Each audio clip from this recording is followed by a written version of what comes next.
Sinagot ni Pangulong Ferdinand R. Marcos Jr. ang mga sulat ng ating mga kababayan sa kanyang pinakabagong vlog. Laman ng mga sulat ang kanilang mga opinyon at masasabi mula sa presyo ng bigas hanggang sa kapakanan ng jeepney drivers. Ang detalye sa report ni Alan Francisco. Game na sinagot ni Pangulong Ferdinand R. Marcos Jr. ang tanong ng ilang Pilipino na lumiham. Tinanggap ng Office of the President sa Bahay-Ugnayan ang mga sulat.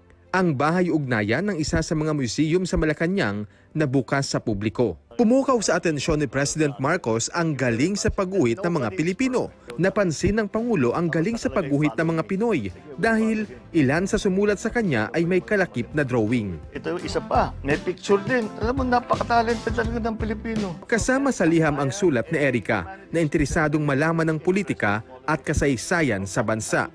Dito, nilinaw ng Pangulo ang totoong pakay sa pagpasok sa politika. Politics should be in the service of the people. Politics should not be in the service of one party, should not be in the service of one person, certainly. Mamumulitika tayo dahil meron tayong gustong gawin. Dapat naman, ang dahilan kung bakit sila tatakbo ay nais nilang tumulong. Ako ganyan, kaya ako tumakbo, kaya ako pumasok sa politika. Dahil nalulungkot ako sa mga nakikita kong pangyayari. Dahil masakit sa loob ko na makita naghihirap ang mga Pilipino. At naisip ko, siguro naman may kaya akong gawin para makatulong. Pinuri rin ni President Marcos ang interes ni Erica sa kasaysayan. Problem is, now with the technology that we have, mahirap talagang makatingin kung ano yung fake news, ano yung totoo. It's really up to you. Huwag kayong magbabasa yung isa lang bagay. Basahin nyo lahat. Ang turo sa akin ng lola ko, sabi niya, magbasa ka ng kahit na ano. At ikaw nang bahala na mangilatis kung ano yung maganda at ano yung hindi tama. And that's what you have to do. That's what history can guide us with. Because we have experienced this before. Politics is essentially about the human condition.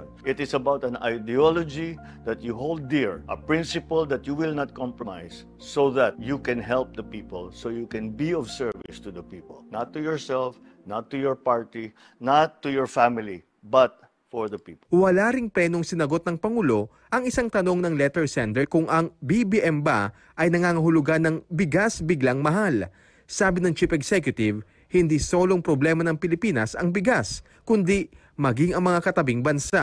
Pero kung titignan po natin, kahit na yung mga nag-e-export na mga bansa, ay tumataas din ang presyo nila, halos katumbas lang ng pagtaas nandito sa Pilipinas. Sa Vietnam, where they export millions and millions of tons every year. Sa Thailand, ganun din. Ginagawa natin lahat upang naman ang produksyon natin ay maging sapat na hindi na tayo nag-i-import, mababawasan ang mga inputs kung tawagin para sa ating mga farmer. At sana naman may stabilize man lang natin yung presyo ng bigas. May nagtanong din kung aalisin na ba ng gobyerno ang mga jeep na siyang pinakasikat at murang sakyan ng masa.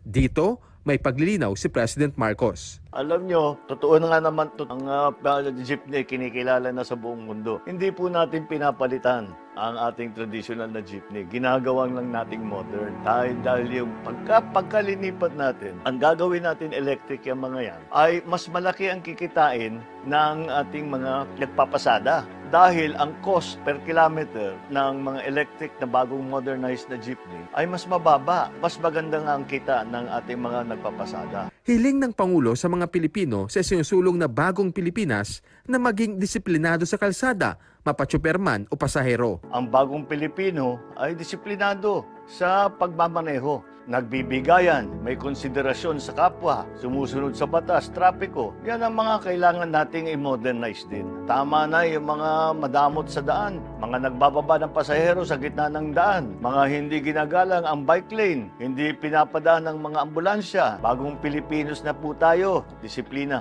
ang dapat pairalin. Alan Francisco para sa Pambansang TV sa Bagong Pilipinas.